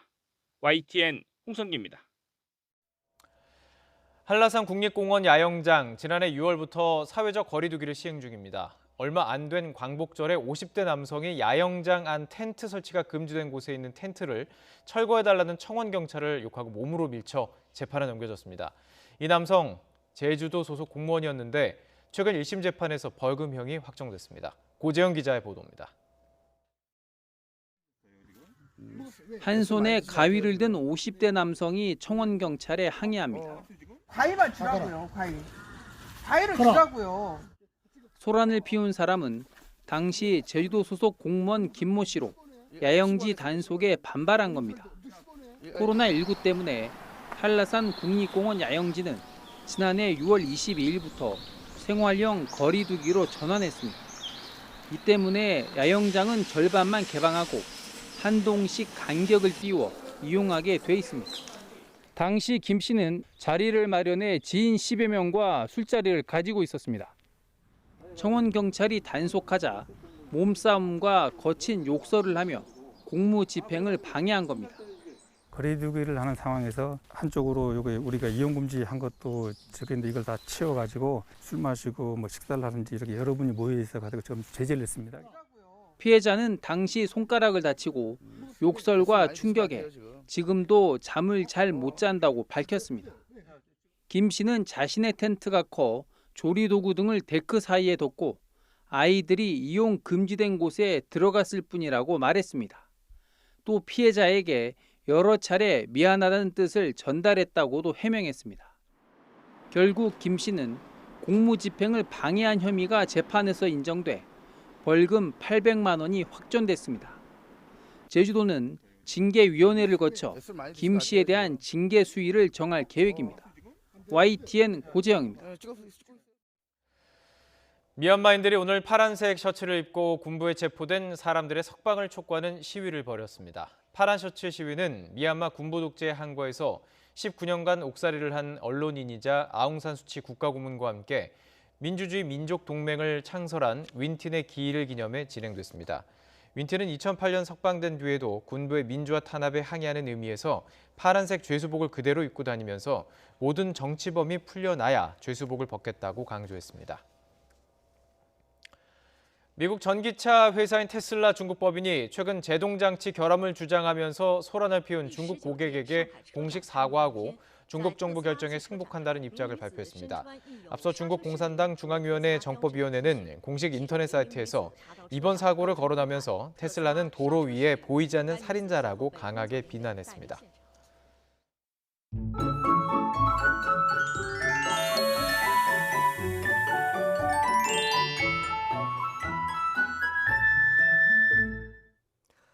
아직 봄인데 마치 여름이 찾아온 듯 기온이 크게 올랐습니다.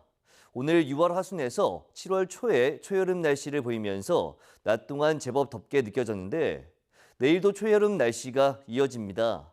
우선 내일 서울 아침 기온이 15도, 대전 14도, 광주 14도, 부산 15도로 아침 기온은 오늘보다 3도에서 5도가량 높겠고 낮 기온은 서울 27도, 대전 28도, 광주 27도로 오늘보다는 조금 낮지만 예년 기온을 5도에서 8도가량 웃돌며 다소 덥겠습니다.